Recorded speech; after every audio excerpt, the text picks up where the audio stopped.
Tonight, we're talking about obeying your parents. We're talking about parents this month, and it's a topic that we just need to hit on when we talk about parents. It's just this idea of obeying your parents. And so, I'm going to scoot this just a little bit closer. But before we start talking about that, I want to talk a little bit about what we talked about last week. Because I recognize that sitting in a room this size with this many students, there are some of you sitting in this room that have incredible relationships with your parents. And you go to your parents and you talk to your parents, and yes, you have your regular teenage fights and arguments with your parents, but at the end of the day, you can look at your parents and feel supported and loved. And I recognize that there are some of you in this room that do not feel that from your parents.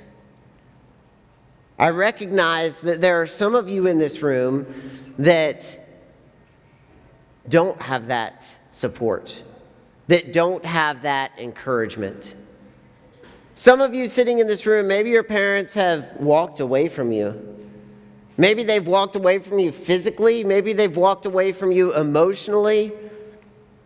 And I recognize that there is a huge gap between those that feel loved and supported from their parents and those that don't. And I would just like to say that this month, this message is for you, whether you feel loved and supported or whether you don't. You see, last week we talked about the way that God created the earth, the way that He created the world was He created family units. We were created to be in relationship with our parents, but then sin came in and it messed everything up.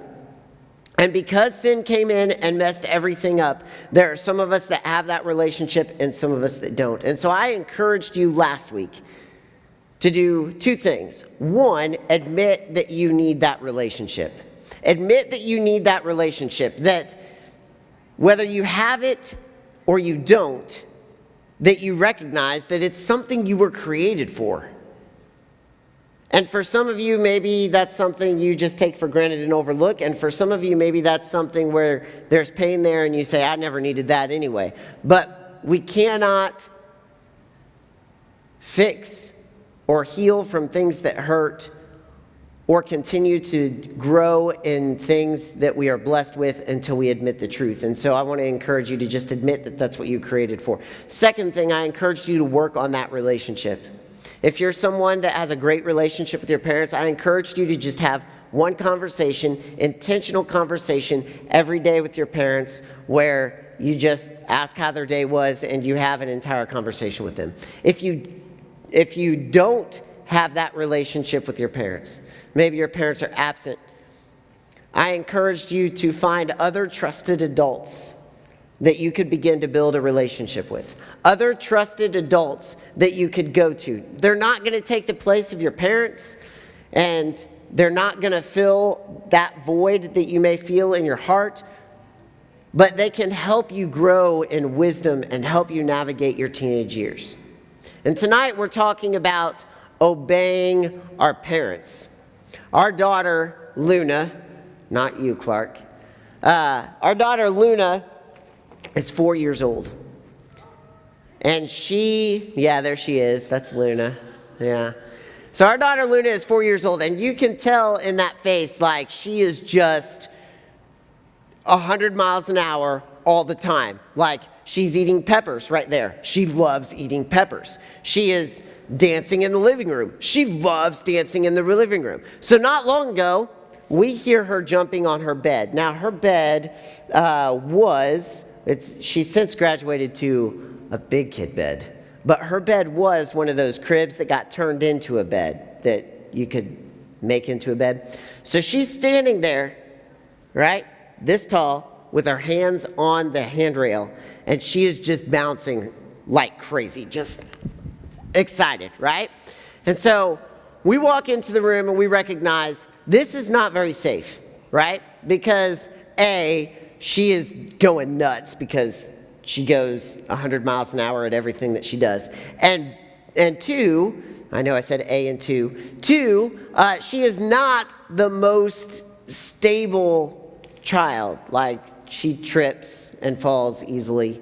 All our family does. I think they get that from me. But she is not only jumping, but as she's jumping, she is so excited about jumping that she is kind of flinging her head back and to the side and to the side and just going nuts, right? And so we're like, Luna, listen to us. We need you to not jump on the bed. And she's got this new phrase that she loves. She says it all the time. Dad, I can handle it. Right? I can handle it. Like, we're walking in a parking lot. There are cars everywhere, walking in the Walmart parking lot. Luna, hold my hand. Dad, I can handle it. I won't get run over. And I'm like, Luna, you're like 4 years old, like this high. I'm pretty sure a car's not going to see you very easily. Hold my hand, right? Or like, Luna, be careful. That tea is hot. You don't want to drink it yet. Dad, I can handle it. I'm brave. I recognize that you're brave, but if that hot liquid touches your mouth, you're going to burn your lips off, right? And so she's got this phrase, I can handle it. And so she's bouncing on the bed. She's like, Dad, I can handle it. And we're like, no, we need you to not bounce on the bed. And so she kind of, all right. Right? And so we leave the room. I kid you not. 5 minutes later. Right? Bouncing on the bed. And then all of a sudden we hear, and she is bawling. Right? I mean, just out and out screaming because she smacked her face right off the headboard of the bed. Now, I know we never saw that coming, right? That was never going to happen, right? And so she comes to us and she just cries and cries and cries and cries. And we're like, we didn't really say this, but I wanted to be like, remember when we told you not to bounce on the bed, right? But we consoled her. We were loving parents in that moment, I suppose. But isn't that what we do? Isn't that what we do? We're like, I can handle this. I got this. Paul was writing to a church in Ephesus. And in the book of Ephesians, in this book, he talks a whole lot about just relationships in general. He talks about relationships between husbands and wives. He talks about relationships between slaves and masters, or what we would say bosses and workers. And he talks about relationships between parents and children. And in Ephesians chapter 6, verses 1 through 3, it says, "Children, obey your parents in the Lord, for this is right. Honor your father and mother. This is the first commandment with a promise, that it may go well with you and that you may live long in the land." Paul says, children, obey your parents. Now, he is straight up quoting one of the 10 commandments right here. And I love that he points out that this is one of the first 10 commandments with a promise, that it may go well with you and that you may live long in the land. Now that is really, really important, because when the 10 commandments were given to the people of Israel, they were given to a people that was going into a promised land. They were going into a land that God was going to give them, that they could live in for generations. And God was telling parents before this, hey, talk about me to your children. Pass this down from generation to generation to generation. And then he said, children, listen to your parents, obey your parents. Because if you listen and obey your parents, here's my promise, you are going to live long in the promised land. Fast forward to when Paul is writing. The people are no longer living in the promised land. But Paul still quotes this verse to the people of Ephesus that are now Jesus followers. And he's not saying in this verse that if you obey your parents, you are going to live a long time in your hometown, or you're going to live a long time in the USA or wherever you may live. There's a very general principle here, and it's this, is that your parents have had experiences that you haven't had. Kirsten and I could see from previous experiences that jumping on the bed and flailing your head back and forth when you're about this tall on a headboard is not a great idea. And a lot of times, what we tend to do as teenagers and as adults is say, I got this. I can handle this. And Paul is very clear. He's saying, listen to your parents. See, when we obey our parents, we add stability to our lives. I want to say that again. When we obey our parents, we add stability to our lives and we avoid pain.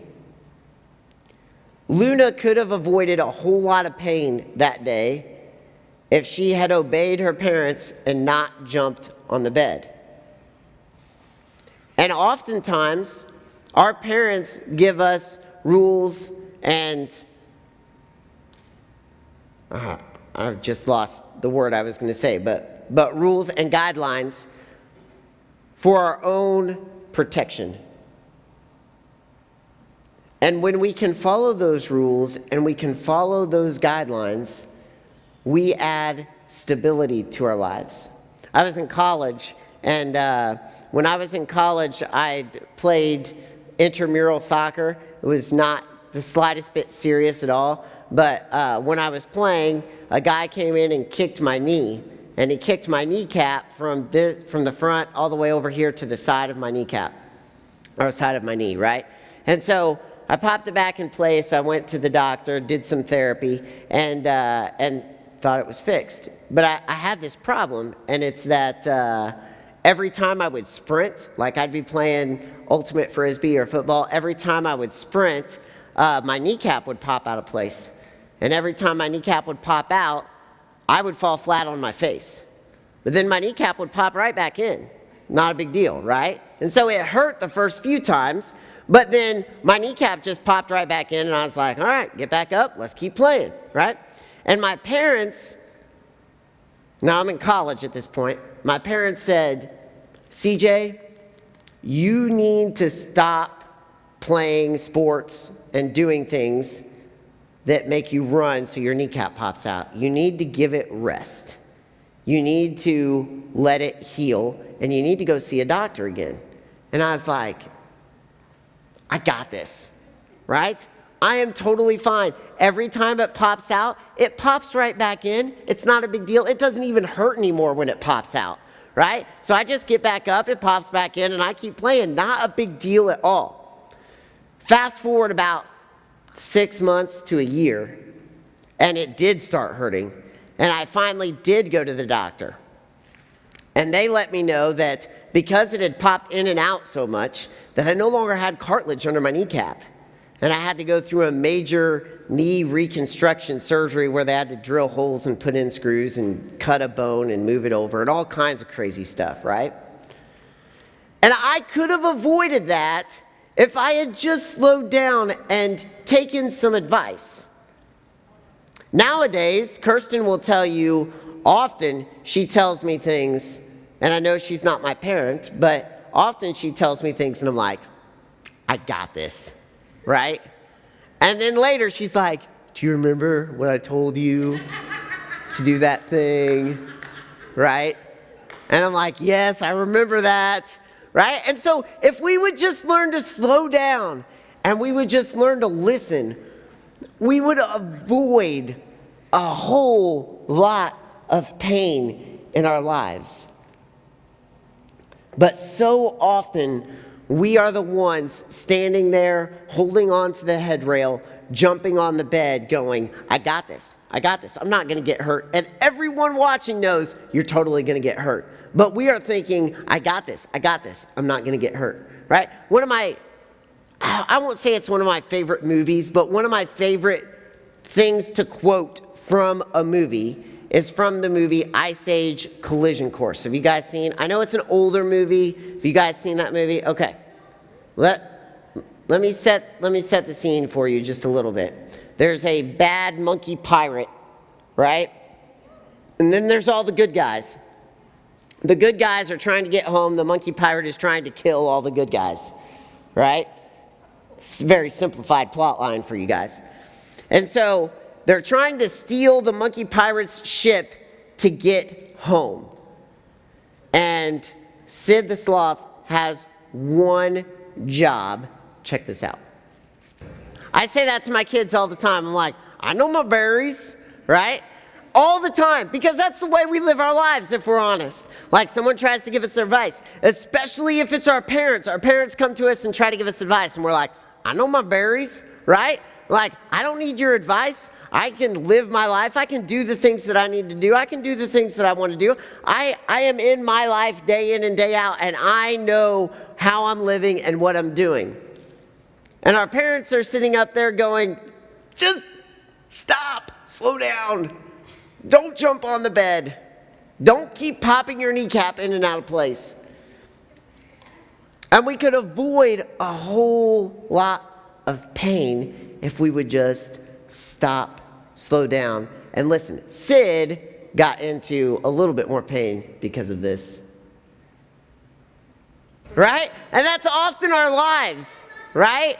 Like we're like, I know my berries, and then we're getting knocked upside the head over and over and over again. And Paul is pretty clear in the book of Ephesians.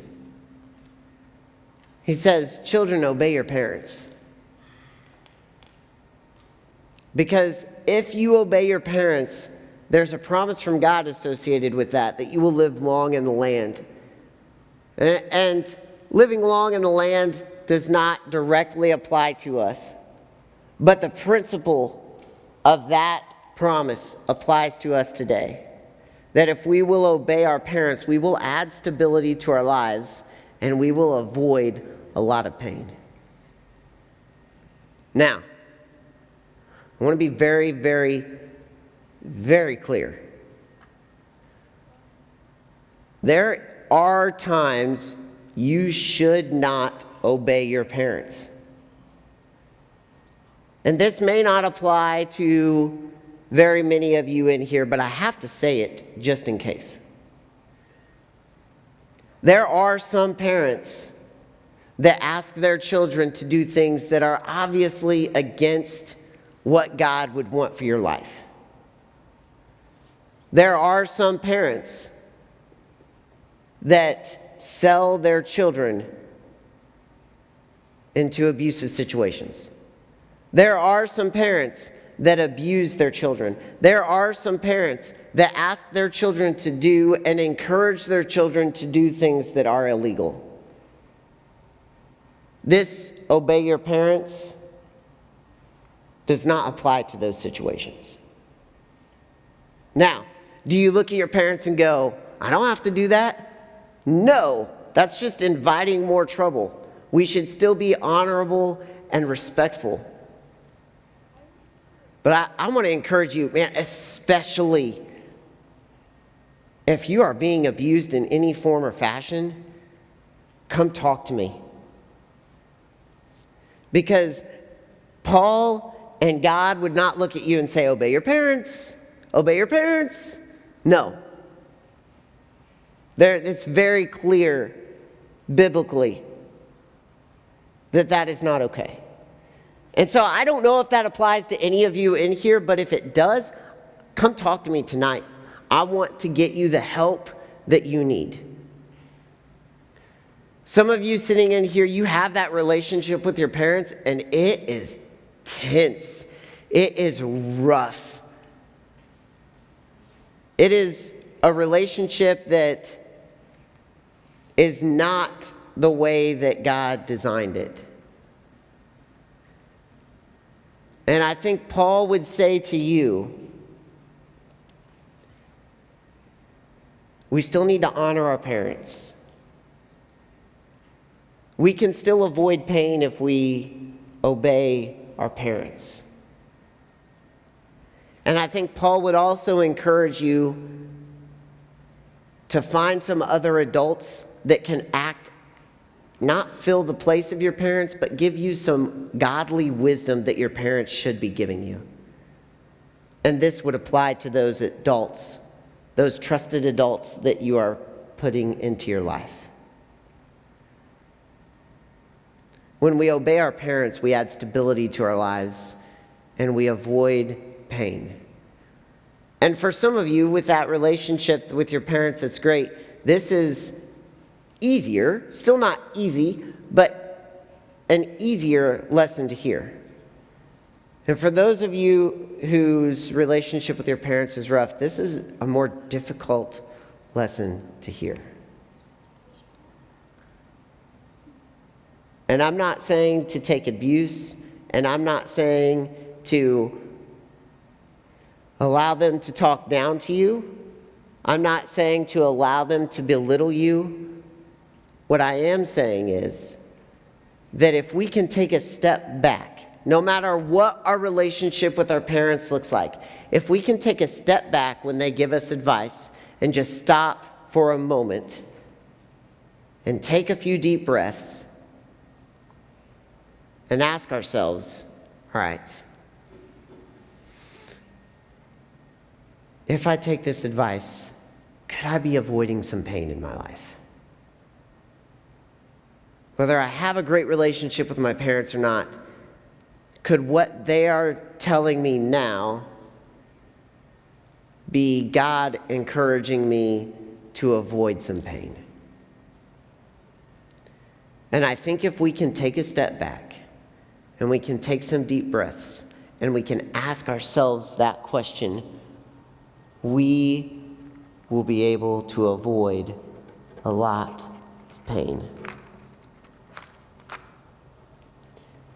And so every week I give a really practical challenge. And this week, my practical challenge is simply this. I want to encourage you to this week, when your parents come to you and say, hey, have you thought about this? Hey, you shouldn't be doing that. Hey, I need you to go do this. When your instinct is to say, no way, I want to encourage you to take a step back and take 3 deep breaths. Before you say anything to your parents, take 3 deep breaths and just ask yourself the question, if I take this advice, if I obey my parents, could I be avoiding some pain? Could this be God speaking to me in this moment? I want you to do that at least twice this week, where you just take a deep breath and ask yourself that question. Because Paul is serious, and what Paul says is true, that if we will obey our parents, we will avoid pain. We will add stability to our lives. And so I want to encourage you, the band's going to come up and they're going to play another song. And I want to encourage you this week, when your parents give you advice, when your parents come to you and say, we need to talk about something, I want to encourage you to take a step back, take a few deep breaths, think about Ephesians chapter 6, obey your parents, and then ask yourself, is this my parents really just caring about me and wanting me to avoid pain? That day in the crib, if Luna had taken a step back and taken a deep breath and asked herself, are mom and dad just trying to kill all my fun, or are they really caring about me and wanting me to not get hurt? I would hope that she would realize we just didn't want her to get hurt. We didn't want her to get her face smacked by the headboard of a bed because she was jumping on it. And maybe if we can start to ask ourselves that question more often, God can speak to us and help us avoid some pain in our own lives.